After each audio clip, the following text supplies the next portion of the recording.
Lydia, I will try to say Zakynthinou. So I'm Lydia, if you're there. I mean, you are there, but I'm making you a presenter. Okay. So now you should be able to share your screen. And there it is. That's great. That looks great. And Lydia will be talking about well, bearing mathematical gifts, but talking about something very closely something that's come up, I think, came up multiple times yesterday in various contexts, which was conditional mutual information. She'll talk about it in the context of a certain way of using it to understand generalization and machine learning. And this is joint. You shouldn't say Thomas. I know. Steinke. I will. Okay. I will. Okay. The work by Thomas was done when he was at IBM. That's the point. And I was at IBM. And you were at IBM as well. Yes. Okay. So yes. At any rate, please take it away, Lydia. Thank you so much. Yes, thank you so much, Ken, for inviting me, and thanks to all the organizers. It's really such a fascinating workshop. So yes, I want to talk about how information theory can maybe help us prove generalization guarantees for our machine learning algorithms. And in particular, I'm going to talk about this based on our paper with Thomas on reasoning about generalization via conditional mutual information, which, like Ken said, was mostly work done when both me and Thomas were at IBM, research at Almaden. So let's start. I'm just gonna give the basic setting of generalization in statistical machine learning, and I'm gonna recall some of the methods that we use to prove generalization in statistical machine learning. And then I'm going to introduce a new notion, which we proposed, and it's called the Conditional Mutual Information of an Algorithm, or CMI. And I'm going to show how if we have a bound on the CMI, we can get generalization bounds for our algorithms, and how other methods imply bounds on the CMI of an algorithm. And then for conclusion, I'm going to tell you about the limitations of this framework and maybe what future work might look like in this area. Okay. So let's start with generalization in statistical machine learning. So the setting is the following. We have a population which is modeled by a distribution D over a space of examples Z. From this, we draw a data set of n IID samples, which we call Z. And we give this to a learning algorithm A, and this produces a hypothesis A of Z, or W, which supposedly models our population, our world, nicely. So the way we measure the quality of this hypothesis W is through a loss function L. And now what the algorithm sees is the empirical loss. And that's the average over the loss of the hypothesis on each point in the data set. What, on the other hand, we care about is the true loss. And this is the expected loss of a hypothesis on a new freshly drawn sample from the population distribution D. So, like I said, the algorithm sees the empirical loss. What we really care about is the true loss.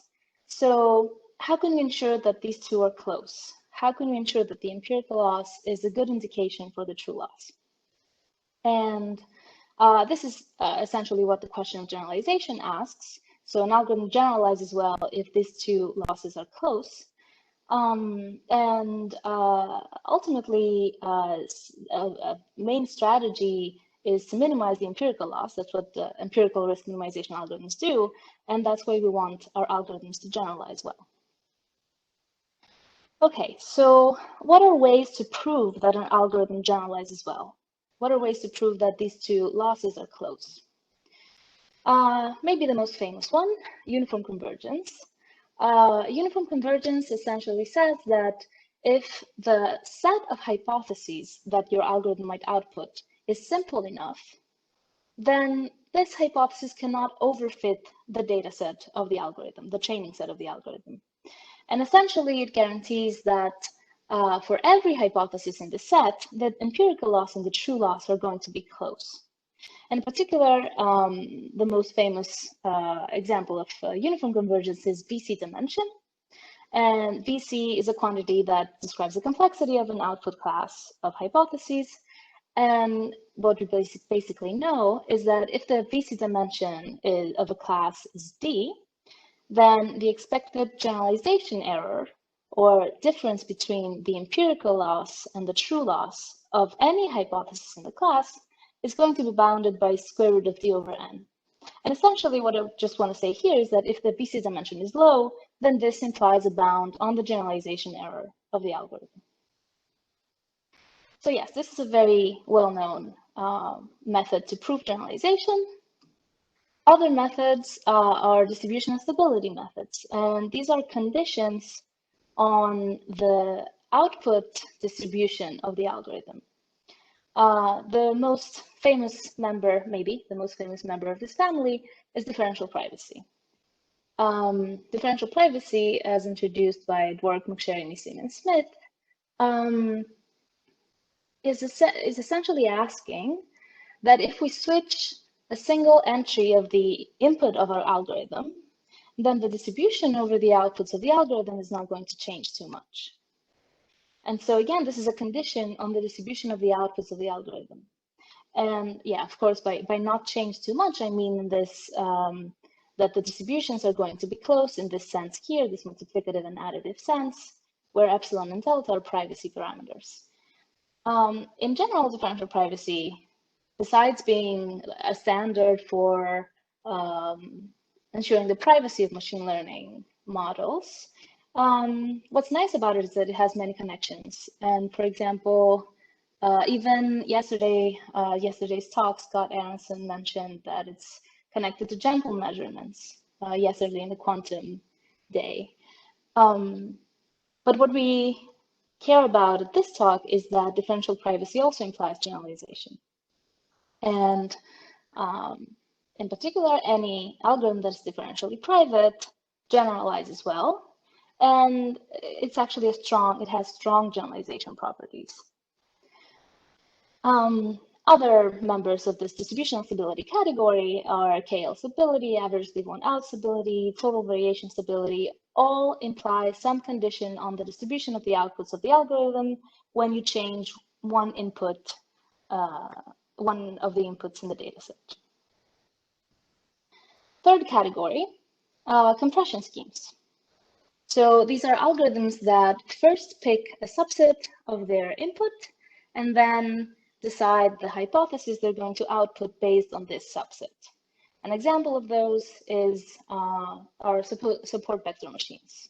Support vector machines output this half space, not based on the whole data set, but just based on the support vectors, the negative and positive points that are closer to the margin.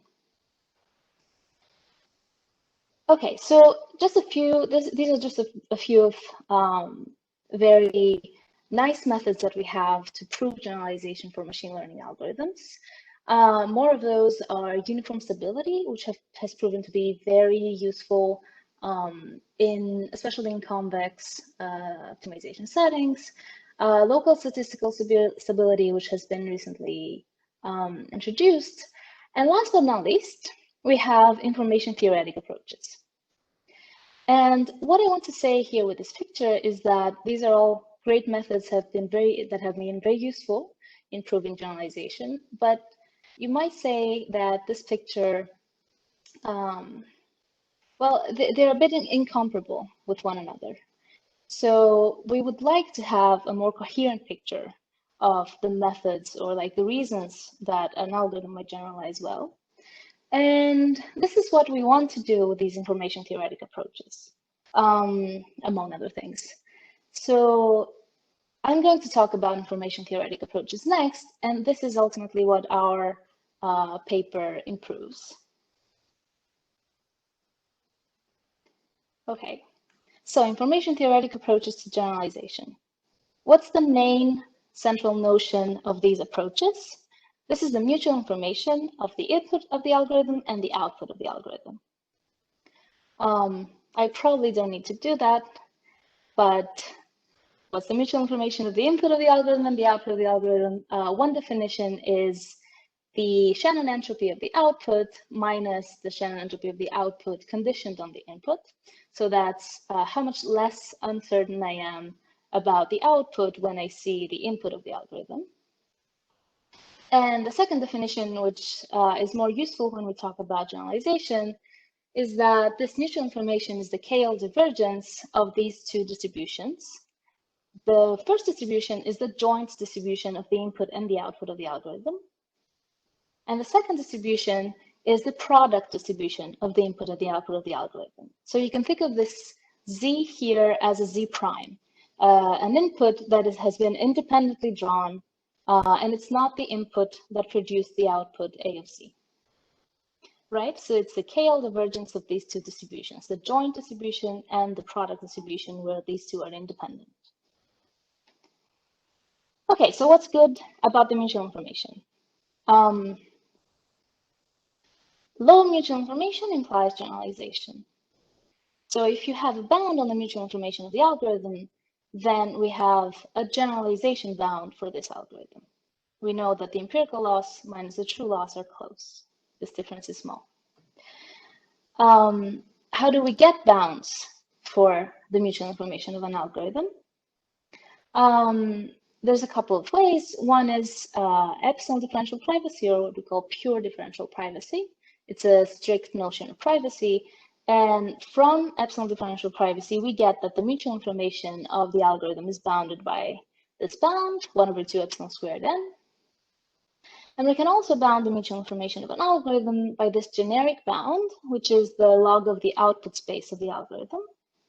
And this is quite easy to see. It's basically saying that the mutual information between the input and the output is bounded by the Shannon entropy of the output. And in the worst case, say you're picking an output at random, then this is bounded by log of the size of the output space. Okay, so low mutual information implies generalization. And there's a couple of ways we can get a bound on the mutual information, which is great. What does mutual information not do?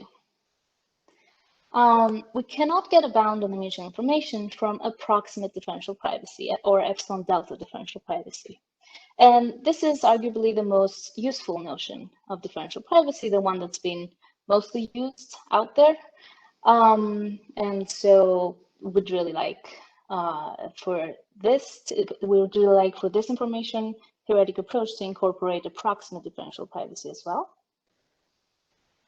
And secondly, there are situations where the mutual information can be infinite, but we know that we can have generalization. Generalization is achievable. And intuitively, when does this happen? You can think of cases of continuous domains. So when you have a continuous domain, then the information of one point in this domain could be infinite. And this is where the mutual information is lacking. So in particular, Basili, Moran, Nahum, Schaefer, and Yehudayev proved a couple of years ago that for one-dimensional thresholds, which is the problem of, you have the real line, and there's a threshold beyond which everything should be positively labeled and below which everything should be negatively labeled. So when you want to learn thresholds in the real line, any consistent learner has infinite mutual information for some bad distribution, hard case, for some distribution, bad distribution D. So this does not look good for us because for example, one-dimensional thresholds, we know that that's a VC class, class of VC dimension 1. And we know that any hypothesis, any consistent learner generalizes well. So why does mutual information not capture this part? So these are the drawbacks that we want to overcome at this point to get a more unifying picture of generalization through information theory. Okay. So now I'm going to introduce this new notion that we proposed, the conditional mutual information, or CMI of an algorithm. So yes, if you want to know what CMI is, this is the slide to pay attention to. Okay, so we're going to do this by a thought experiment. Let's start with the following. We draw two ensamples from the distribution D. And these two ensamples I call the supersample. And this looks like a table. It has structure. These two ensamples are, the supersample is this table here. So they're basically paired. Each row has a pair of samples. Okay, so you can think about this supersample as like a sum of real samples and ghost samples. But at this point, we don't know which is which. So we also have a selector function. A selector function S is an n-bit string. It's uniformly random and independent of the supersample and the algorithm. And it defines a partition of the supersample into real samples and ghost samples. And in particular, it does this way. So if, say, S1 is 1, then the second part of the first pair goes, the second sample of the first pair goes into the real samples. If S2 is 0, then the first part of the second pair goes into the real samples, and so on and so forth. So this n-bit string tells us from each row which one is a real sample and which one is a ghost sample.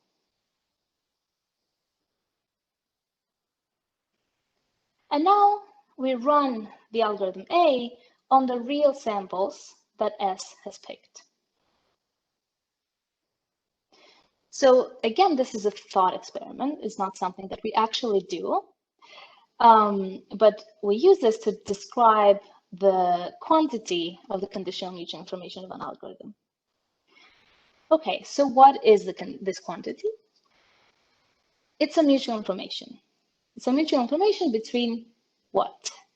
The output of the algorithm run on the real samples that the selector function S picked from the supersample with S, the selector function, conditioned on the supersample Z tilde.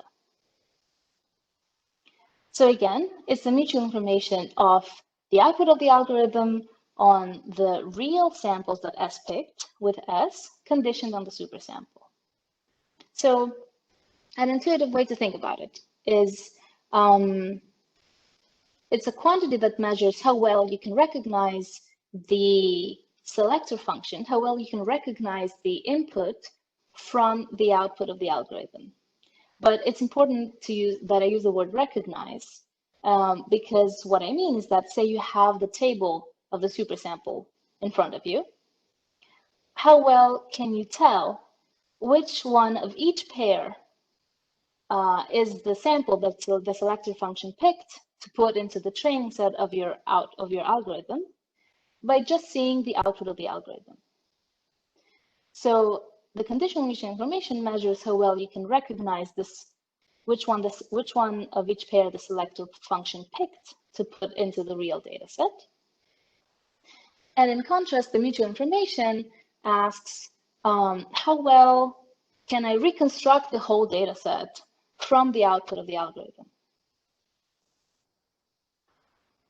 So the CMI is, in some sense, a weaker notion. You have the supersample, you have the output of the algorithm, and we ask how well can you tell what part of this supersample went into the training set of the algorithm. Okay, so again, this whole thing does not happen. This is just to describe what this mutual information is. And this is the quantity that we introduced. This is the conditional mutual information of an algorithm A with respect to distribution D. And this is what we propose in place of the mutual information of the input and the output of the algorithm. Okay, so what's good about CMI?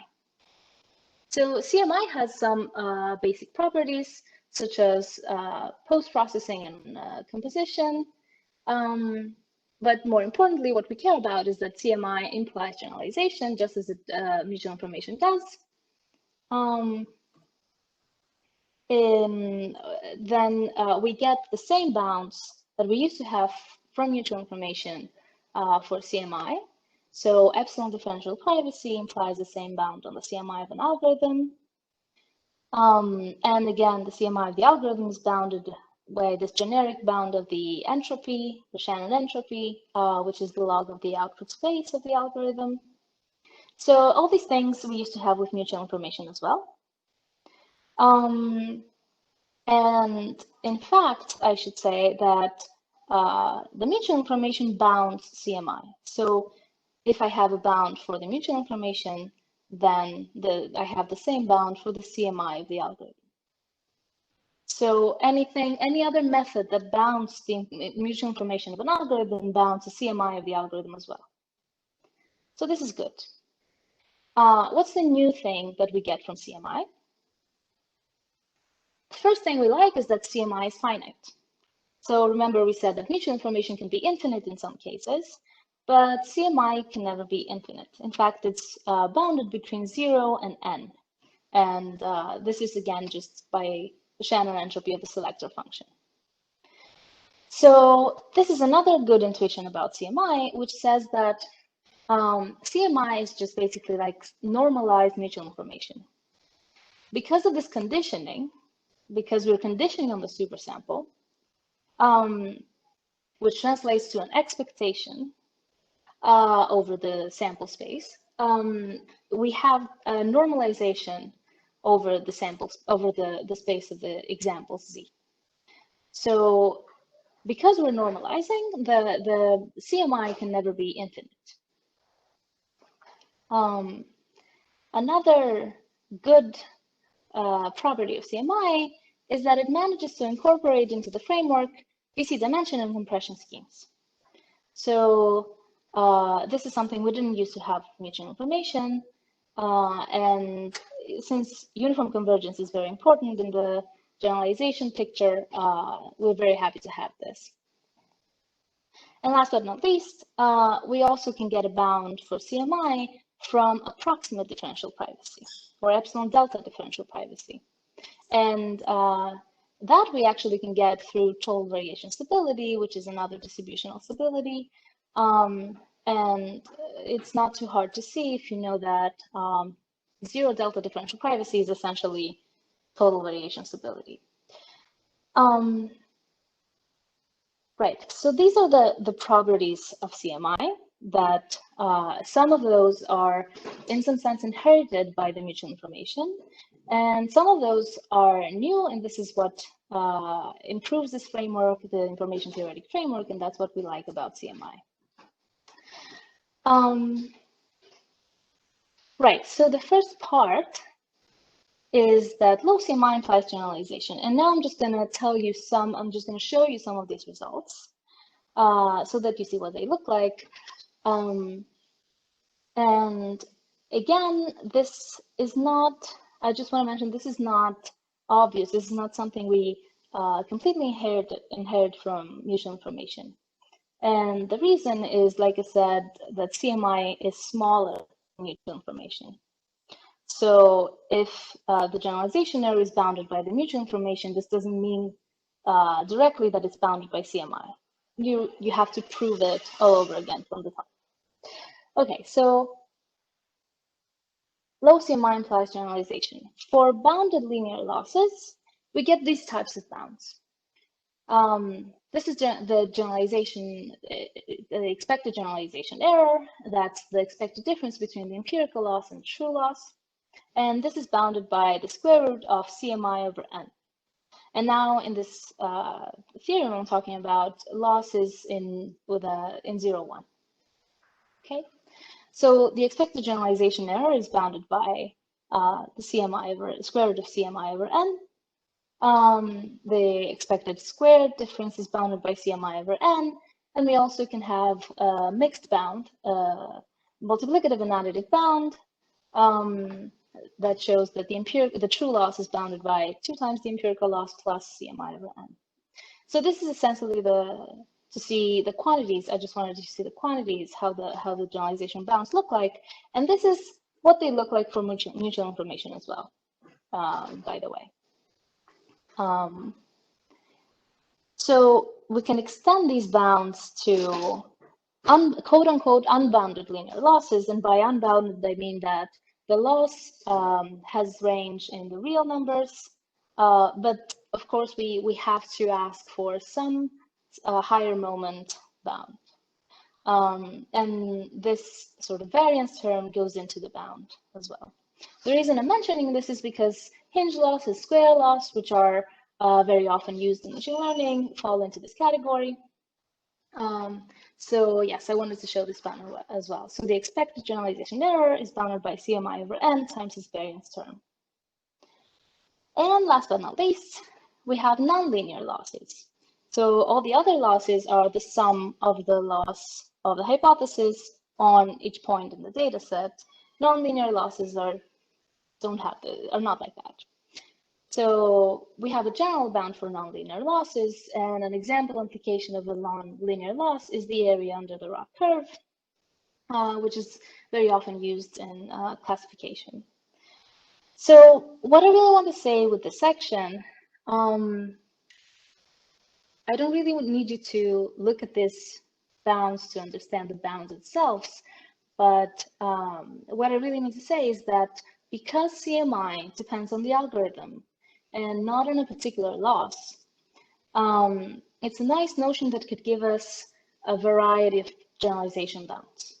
So we feel that it's useful, and because it's versatile, because from one CMI bound, it gives us many different generalization bounds for many different losses. So this is one part that we like about CMI, how low CMI implies various types of generalization bounds. So let's go to the other section. Now, okay, you might ask, I'm going to skip this and leave it at the end, sorry. You might ask, how do I get bounds for CMI? From other methods, how can I bound the CMI of an algorithm? And again, we can get bounds from distributional stability methods, and that's from differential privacy and many other distributional stability methods. We can get an epsilon n bound on the CMI of an algorithm. And just to give some sense of the quantities here, if you put this bound in the previous generalization bounds, this would mean that a differentially private algorithm has generalization error at most epsilon. If we put this bound in the generalization bounds that we showed earlier.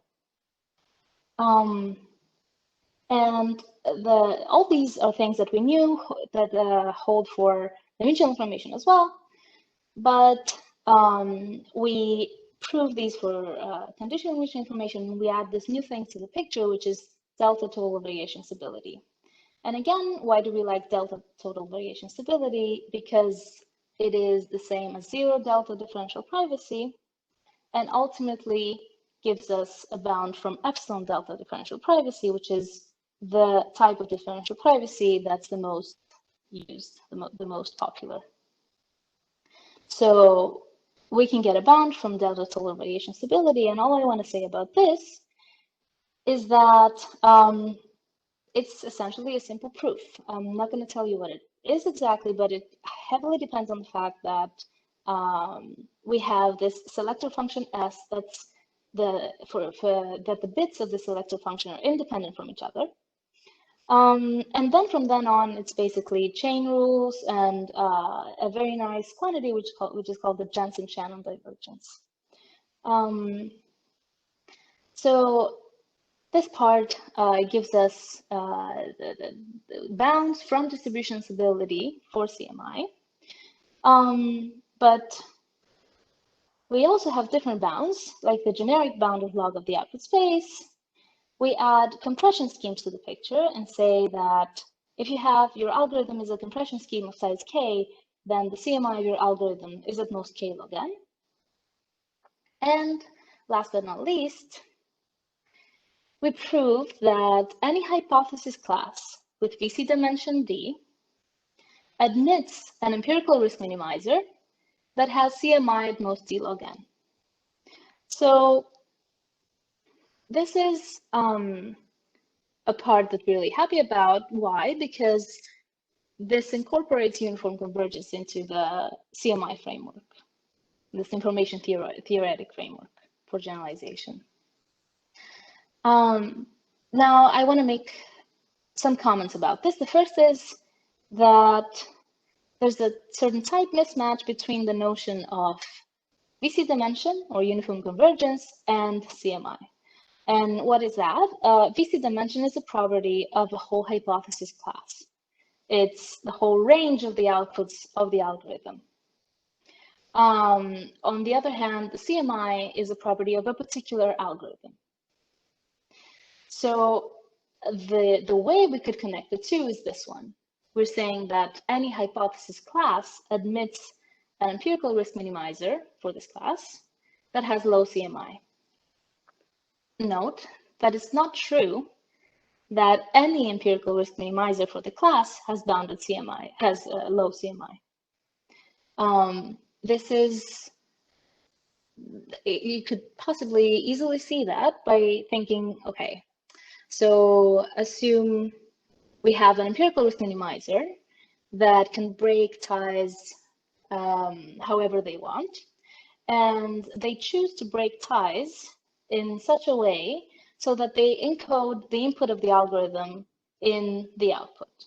So if I have a if I can break ties arbitrarily, and I have, for example, many thresholds to choose from in my real line threshold problem, then I can pick thresholds so that my output encodes the input of the algorithm.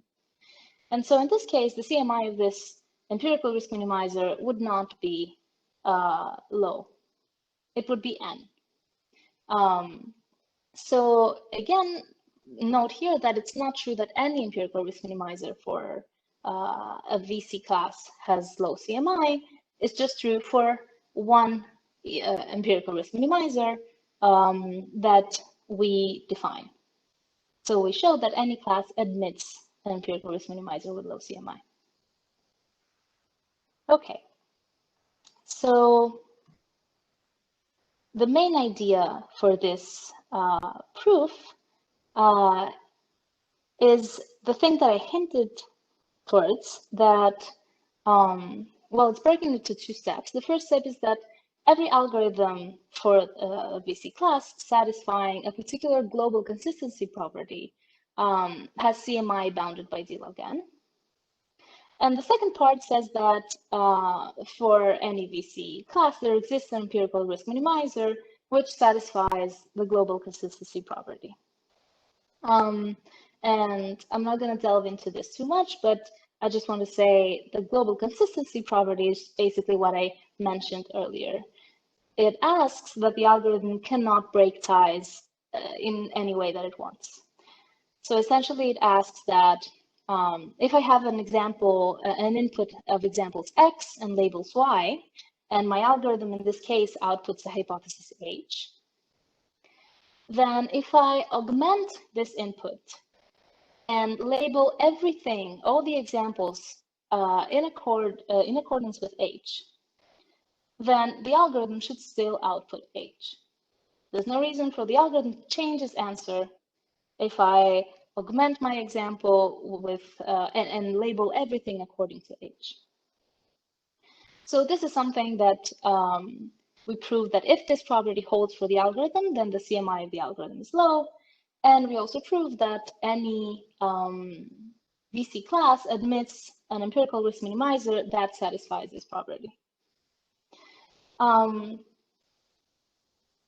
And again, this is just avoiding the situation where the algorithm encodes things in these in the tie breaking.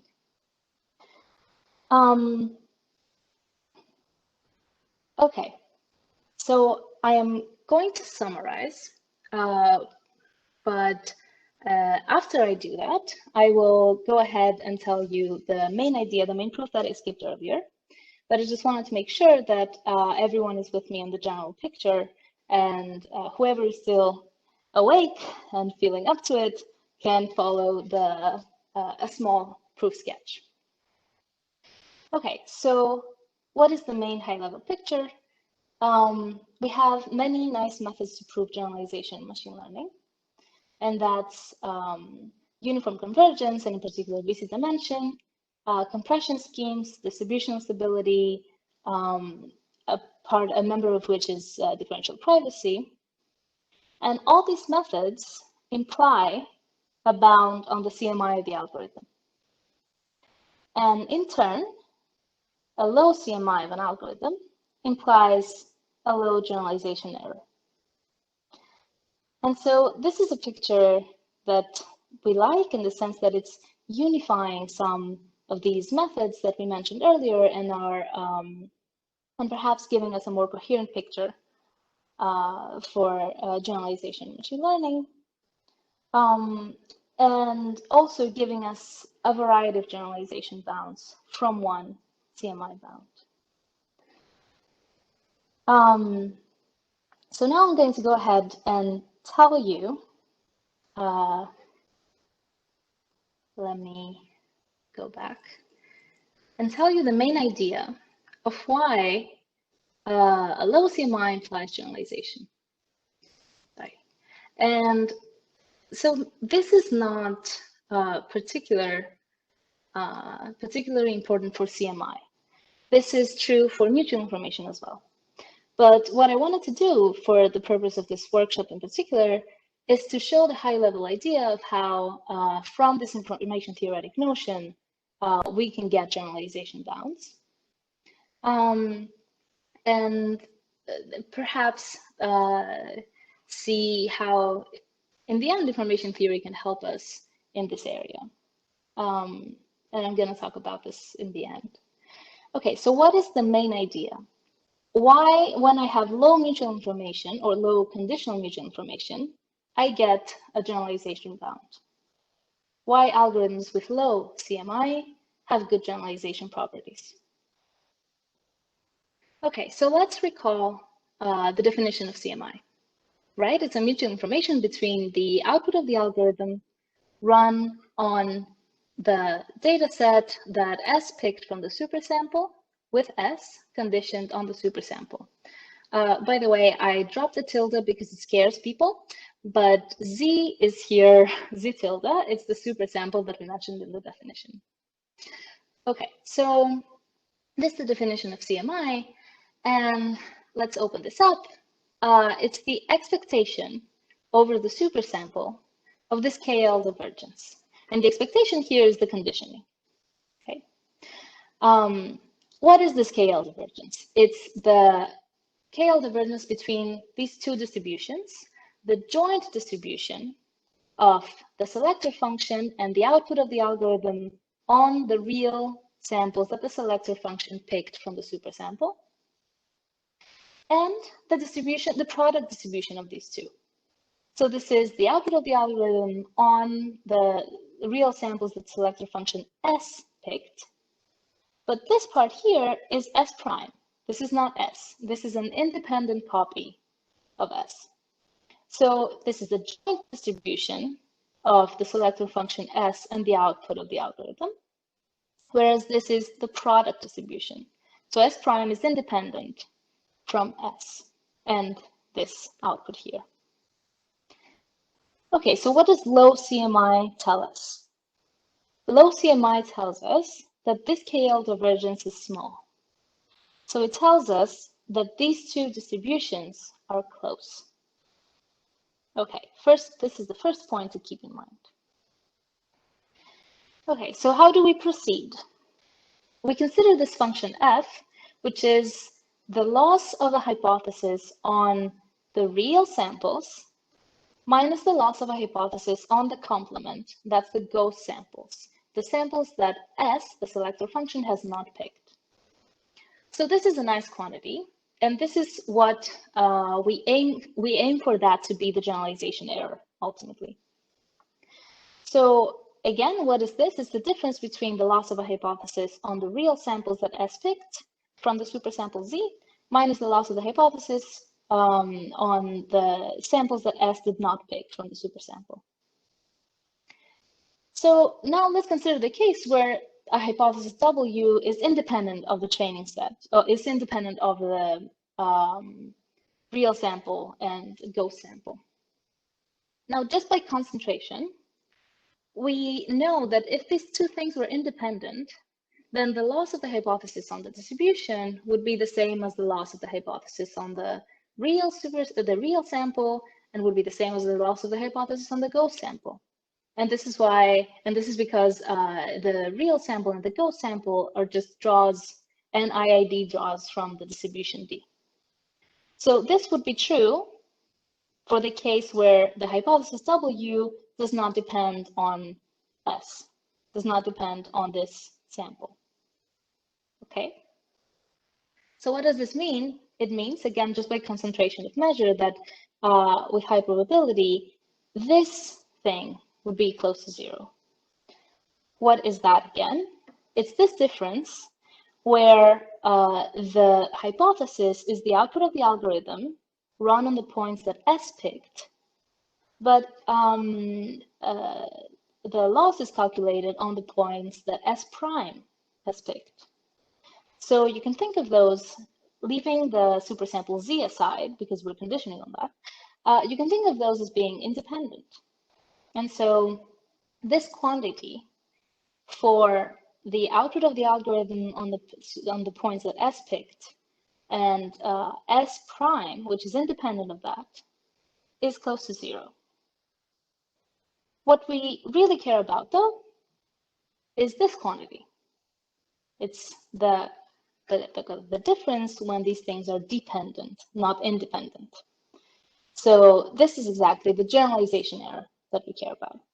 This is the expected difference between the loss of this output on the training set, both picked by S, and the loss of this output on the ghost samples, which is the complement of S, but this is something that the algorithm has not seen.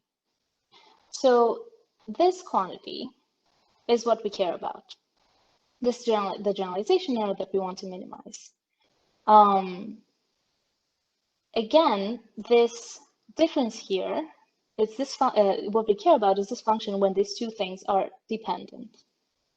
What we know is that this thing is low when these things are independent.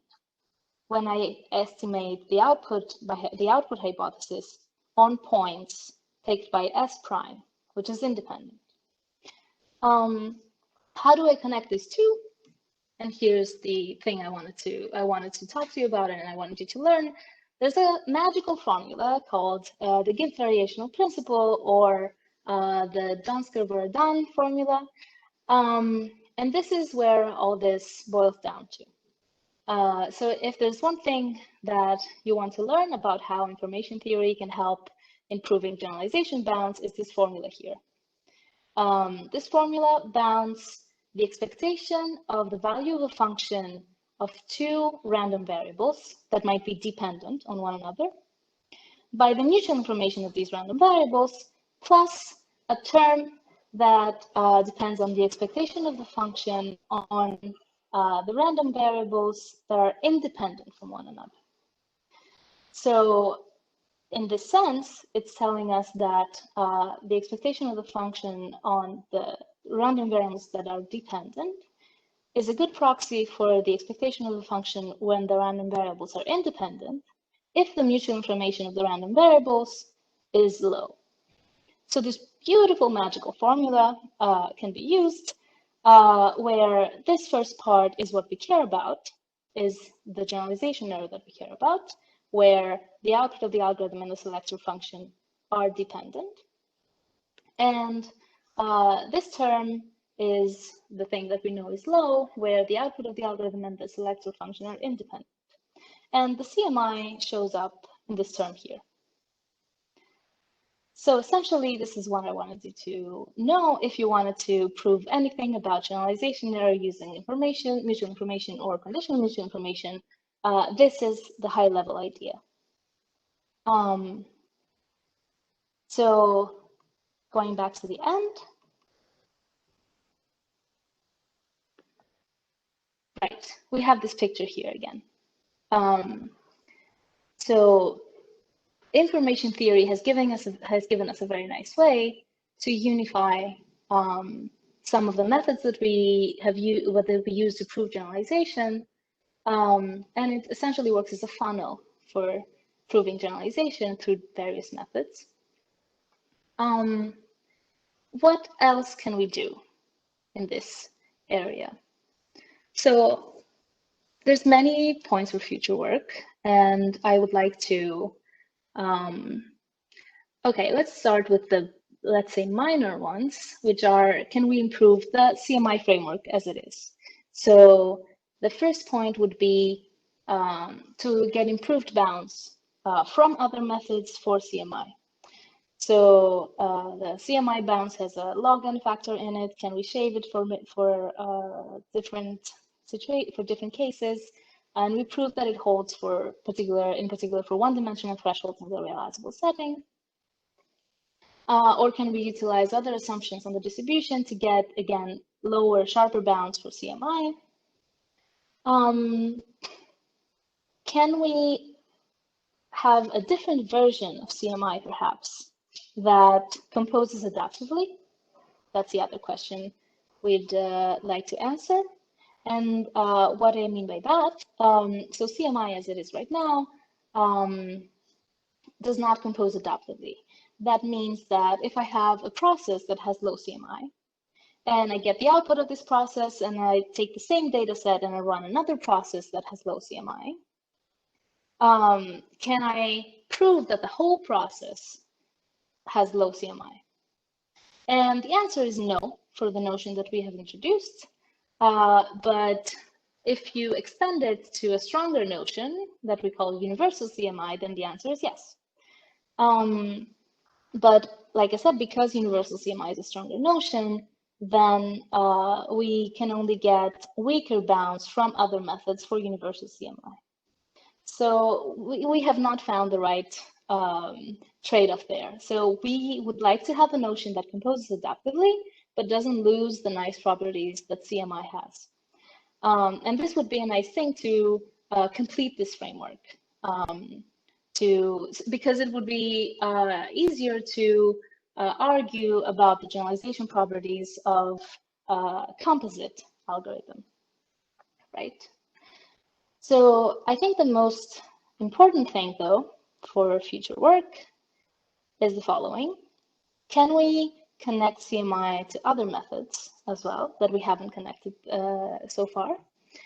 For example, pack-based bounds. Can we combine our conditioning approach with other approaches that improve on the mutual information framework, such as individual sample mutual information and other ideas, to get new generalization bounds? And there's been one recent work on that. And can we put uniform stability under the same umbrella of CMI? Again, there's a type mismatch with uniform stability. Uniform stability depends on the loss function, whereas CMI does not. So we introduced a different, again, extension of CMI, evaluated CMI, that depends on the loss function.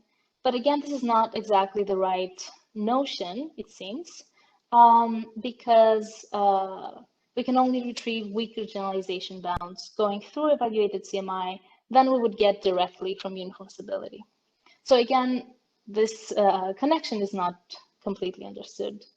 So why do I mention that this is the most important part, the relationship with other methods? So what CMI and this mutual information and information theoretic approach has done so far, we could say that it's mostly to unify things. There's many different methods that imply generalization, and this information theoretic approaches unify these methods. You can prove that from many methods, you get a bound on the CMI, and from the CMI, you can get a generalization bound. What information theory has not done yet for generalization in machine learning is to prove new bounds.